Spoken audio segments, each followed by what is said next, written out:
close. Christian and Anastasia may be the Greys, but their happy ending isn't here just yet. Universal Pictures Los Angeles newcomers 50 Shades Freed, Peter Rabbit and the 1517 to Paris breathed some fresh life into a marketplace that has for weeks been dominated by Jumanji, Welcome to the Jungle, The Greatest Showman and various Oscar contenders.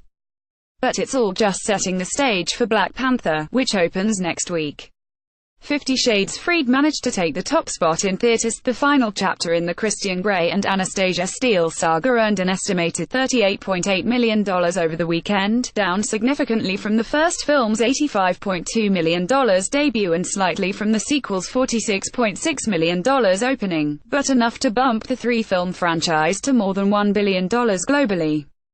Women once again made up the vast majority, 75% of the opening weekend audience. "We are exhilarated with the results," said Jim Moore, Universal's president of domestic distribution. "To have a trilogy engineered primarily for a female audience that we were then able to broaden out into a billion-dollar franchise is just a fantastic result." More 50 Shades Freed is my personal bad place. Also, critics slam 50 Shades Freed as flaccid finale and sheer torture. The studio expects a healthy midweek bump on Valentine's Day and to serve as counter-programming next weekend against Black Panther.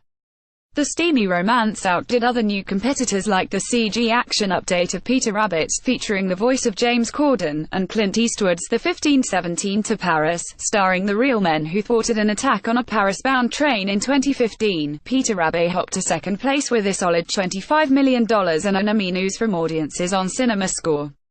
The 1517 to Paris pulled into third place with $12.6 million. Eastwood's dramatic thriller about the true story wasn't well received by critics or audiences, who gave the film a poor B- on CinemaScore. Related, Donald Gleason is the dark force hunting Peter Rabbit. More, how accurate is the heroic terrorist fight in the 1517 to Paris? Two films that just won't quit rounded out the top 5. Jumanji, Welcome to the Jungle fell to fourth place with $9.8 million and The Greatest Showman took fifth with $6.4 million. The box office is down 27% from the same weekend last year, which saw the launch of the Lego Batman movie, 50 Shades Darker and John Wick Chapter 2, each of which opened with more $30 million. But things will pick up with Black Panther, which some analysts are pegging for a $150 million start.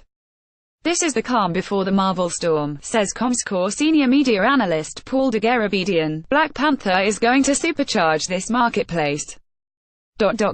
It's going to break records and spark a huge conversation." Final figures are expected Monday.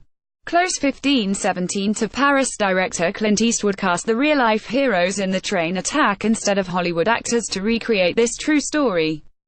USA Today Reddit share this story https://usat.ly2nzk9ng